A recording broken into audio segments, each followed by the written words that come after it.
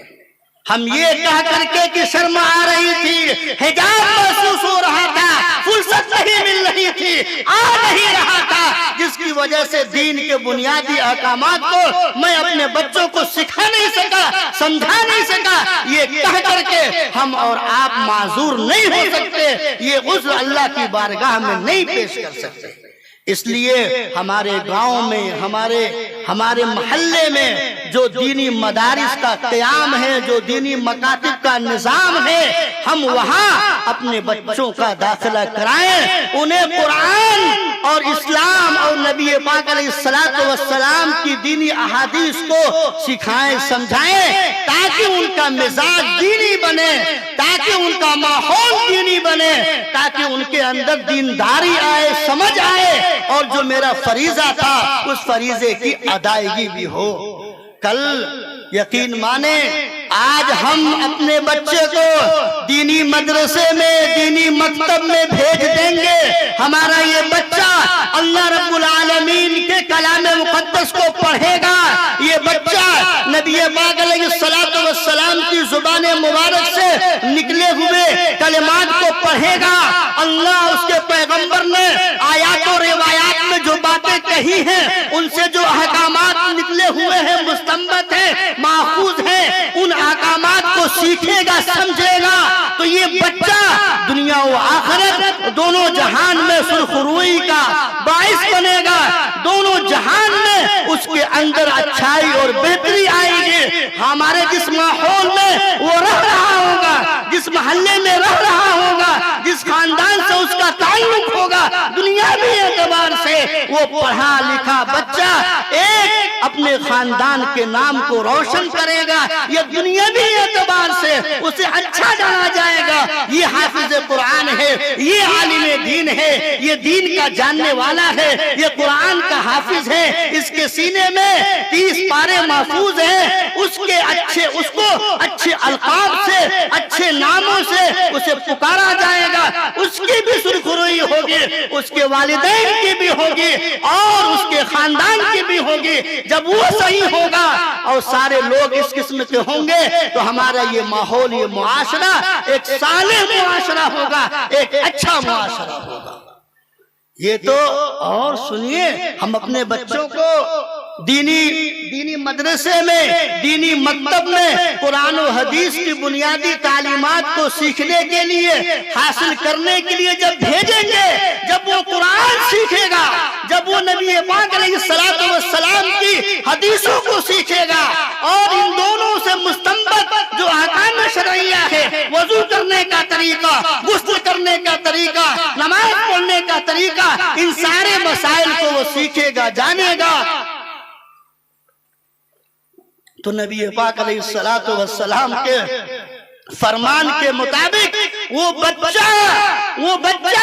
دنیا کے سارے انسانوں میں کہیں سب سے بہتر آئے گا۔ ان بچوں کے لیے نبی پاک علیہ السلام نے، جن کا تعلق قرآن سے ہوتا ہے، جن کا تعلق حدیث سے ہوتا ہے، جن کا تعلق دینی احکام و مسائل سے ہوتا ہے، نبی پاک علیہ السلام نے آخرت کے لیے، آخرت کے اعتبار سے اور دنیا کے اعتبار سے ان سارے بچوں کے لیے، ان ساری بچیوں کے لیے خیر کی بات کی ہے۔ یہ دنیا کے سارے انسانوں میں بہتر ہوگا۔ کہیں نبی پاک علیہ السلام نے ان طلبہ و طالبات کے لیے، ان بچوں اور بچیوں کے لیے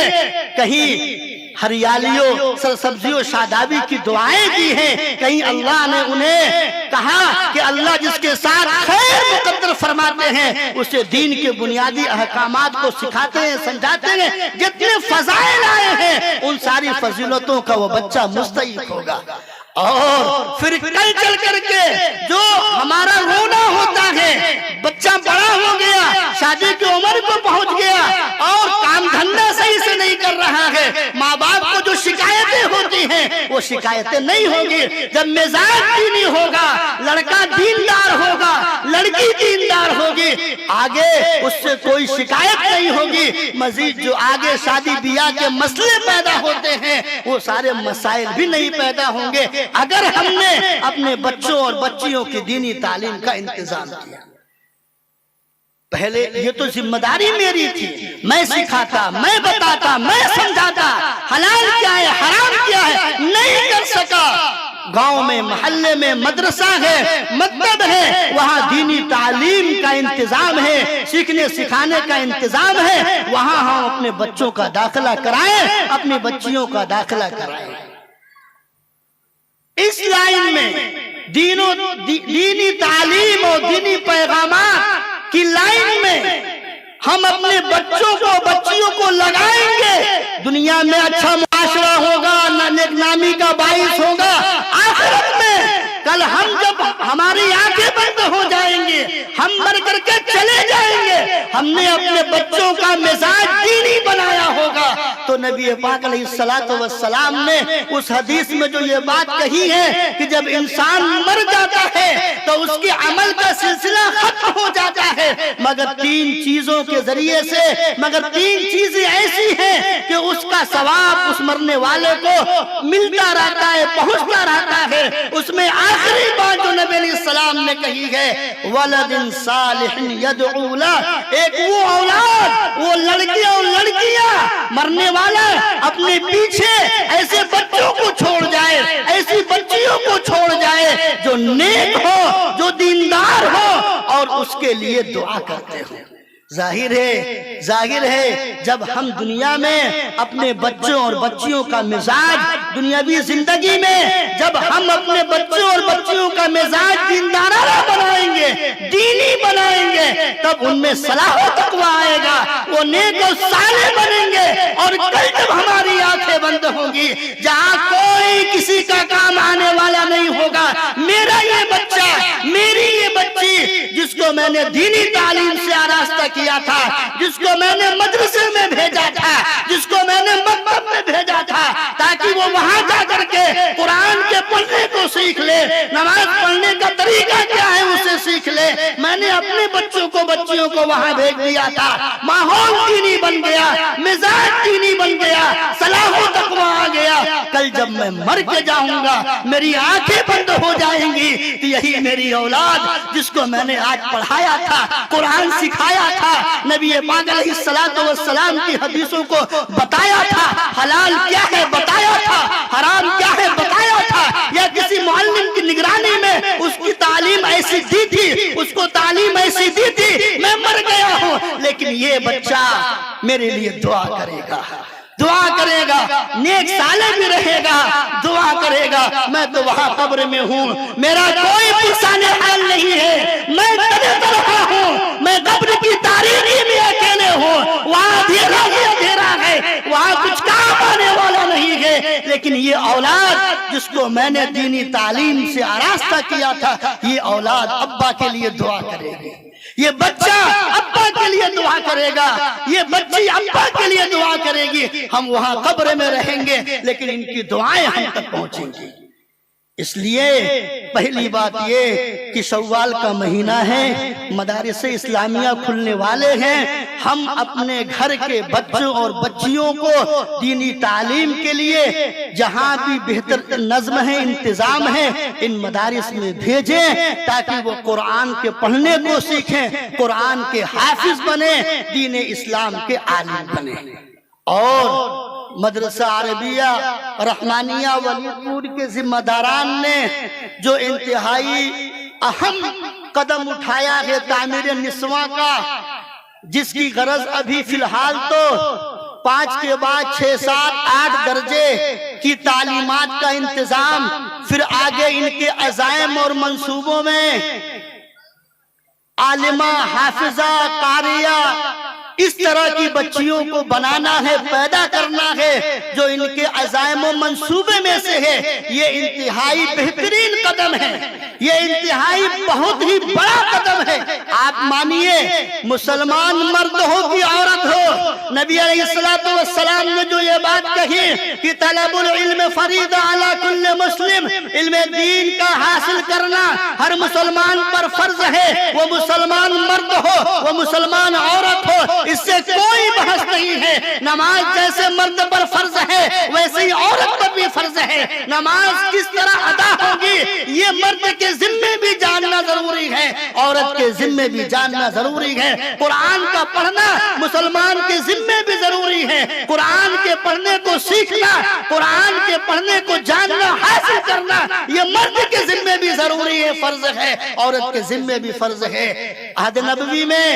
عہد تابعین، عہد صحابہ میں، عہد تابعین میں بہت ساری عورتیں ہیں جو فقیہات تھی، عالمات تھی، حافظات تھی۔ آپ بہت دور مت جائیے، یہ ہر صدی میں، ہر دور میں کچھ عورتیں حافظات، عالمات، فقیہات، قاریات رہی ہیں۔ یہ اللہ کا شکر ہے کہ آج میں اپنی بچی کو عالمہ نہیں بنا سکتا، میں اپنی بچی کو حافظہ نہیں بنا سکتا کیونکہ میں مشغول ہوں، مصروف ہوں۔ اللہ کا شکر ہے کہ ہمارے اطراف و جوانب میں، ہمارے دیار میں ہماری بچیوں کی تعلیم و تربیت کے لیے، ان کا دینی مزاج بنانے کے لیے، اللہ کے بنیادی احکامات و پیغامات سے انہیں روشناس کرانے کے لیے، قرآن پڑھنے کو سکھانے کے لیے اب نسواں کا قیام ہو رہا ہے، جہاں بچیوں کو دین کی بنیادی تعلیم سے آراستہ و پیراستہ کیا جائے گا۔ یہ کام انہوں نے شروع کیا ہے، اس کی بنیاد پڑ چکی ہے۔ تعمیر نسواں، جہاں بچوں کی تعلیم کا انتظام ہوگا، جہاں بچیوں کی تعلیم و تربیت کا انتظام ہوگا، عزائم و منصوبے میں سے آگے انہی بچیوں کو حافظات بنانا ہے، عالمات بنانا ہے، قاریات بنانا ہے۔ یہ ہر دور میں عورتیں ایسی رہی ہیں۔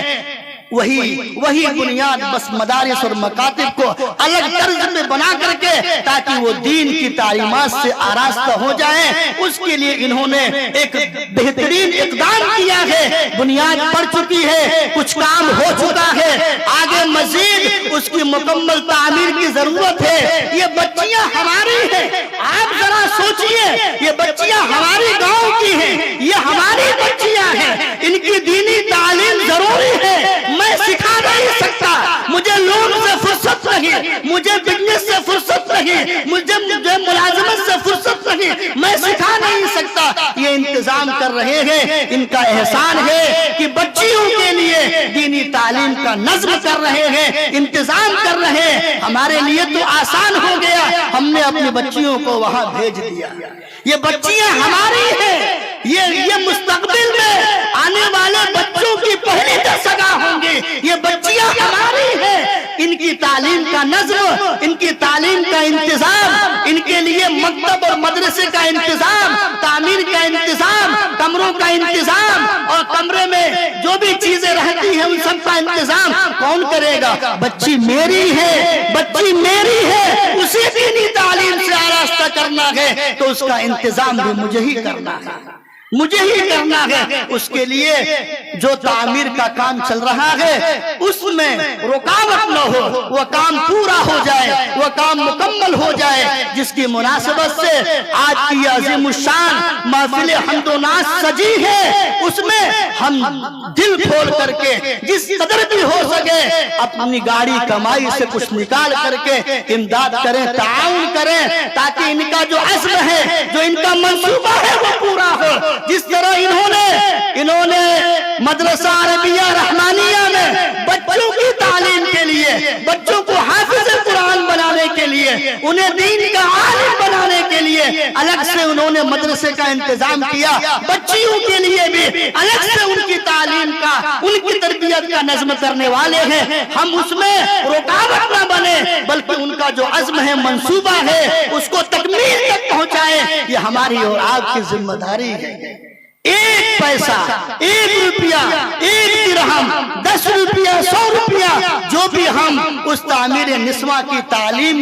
میں اس کی تعمیر میں خرچ کریں گے، یہ سب فی سبیل اللہ ہوگا۔ کیوں؟ اس لیے کہ اس میں ہماری بچیاں آئیں گی قرآن پڑھنے کو سیکھیں گی، ہماری بچیاں آئیں گی نبی پاک علیہ السلام کی حدیثوں کو سیکھیں گے، ہماری بچیاں آئیں گی دین اسلام کے جو بنیادی احکامات ہیں جو قرآن و حدیث سے مستنبط و ماخوذ ہیں، ہماری وہ بچیاں سیکھیں گی۔ تو یہ اس کے سیکھنے میں جو بھی حاجتیں ہیں، جو بھی ضرورتیں ہیں، جو بھی ترتیبیں ہیں، علم دین کی نشر و اشاعت میں روپے پیسے لگانا یہ بھی فی سبیل اللہ ہے۔ علم دین کی تعلیم، دینی تعلیم کے لیے کمرے کا انتظام کرنا، چھت کی ڈھلائی کرنا، زمین کی خریداری کرنا، وہ جتنی بھی چیزیں ہیں وہ سب اسی زمرے میں آئیں گی۔ نبی پاک علیہ السلام نے ایک حدیث میں کہا ہے من خرج فی طلب العلم فهو فی سبیل اللہ۔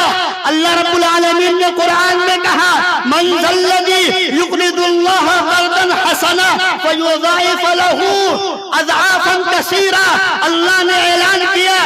10-12 جگہ اللہ نے قرض حسنہ کا مطالبہ کیا ہے۔ من ذا الذی یقرض اللہ قرضا حسنا، تم میں سے کون ہے جو اللہ کو قرض حسن دے؟ صحابہ نے پوچھا اے اللہ کے پیغمبر یہ قرض حسن کا مضمون کیا ہے؟ کیا اللہ ہم سے قرض حسن کا مطالبہ کر رہا ہے؟ نبی نے سمجھایا ہاں۔ فقہاء نے، مفسرین نے قرض حسن کا مضمون بتلایا ہے خوش دلی کے ساتھ اللہ کے راستے میں صدقہ و خیرات کر دینا،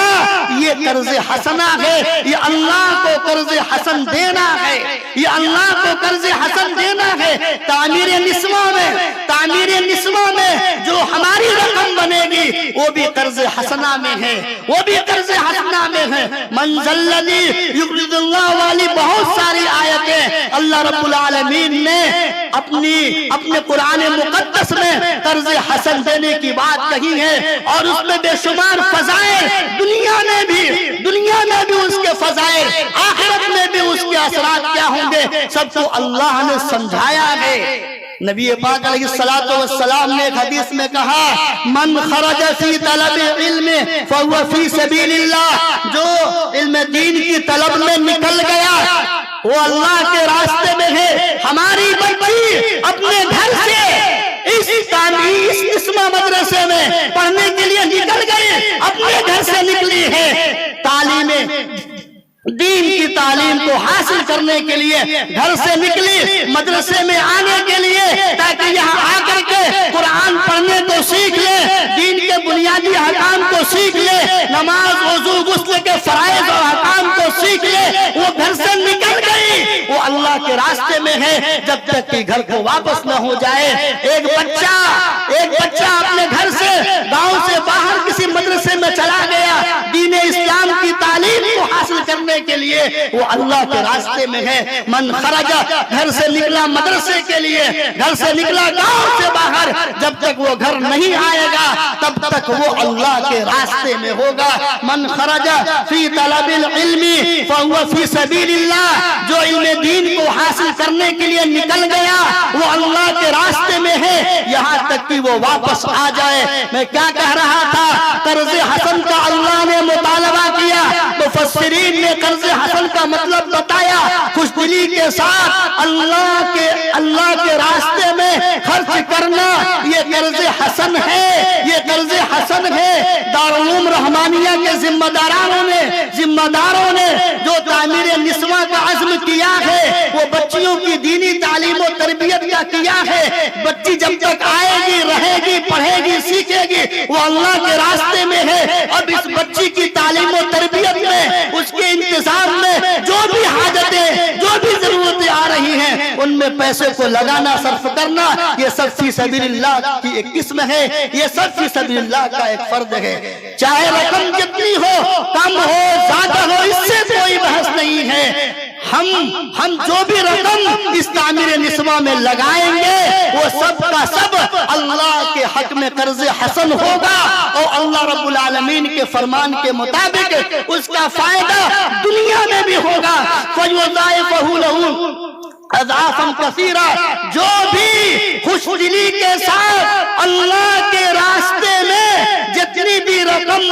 اگر ہے لگائے گا اللہ رب العالمین اس کو اسے بڑھا کر کے دے گا. دنیا میں فائدہ نبی علیہ السلام نے اللہ کے حوالے سے بیان کیا، یا ابن آدم انفق انفق علیک، اے ابن آدم تم اللہ کے راستے میں خرچ کرو، میں تمہارے اوپر خرچ کرتا رہوں گا. ہم اللہ کے لیے بچیوں کی دینی تعلیم و تربیت کے انتظام کے لیے ہم رقم کو لگائیں گے، ہم خرچ کریں گے، اللہ رب العالمین کمی نہیں ہونے دے گا، برکتیں ڈال دے گا اور ایسے غیب سے انتظامات کر دے گا کہ ایسے غیب سے انتظامات کر دے گا کہ اس میں اضافہ ہی ہوگا. اللہ نے کہا فَيُضَاعِفَ لَهُ أَضْعَافًا كَثِيرًا، کہ دنیا میں فائدہ ہوگا، آخرت میں ہم نے جو غلطیاں کی، جو گناہ کیے، اس کا کفارہ بن جائے گا، یہ صدقہ جاریہ بن جائے گا. یہ جو ہم رقم لگائیں گے یہ ہمارے سیئات کا، ہمارے گناہوں کا کفارہ بن جائے گا. اور مزید اللہ نے کہا لَأُدْخِلَنَّ جنت میں جنات تجری من تحت الانہار، کہ اللہ رب العالمین جو بھی اللہ کے لیے قرض حسن دے گا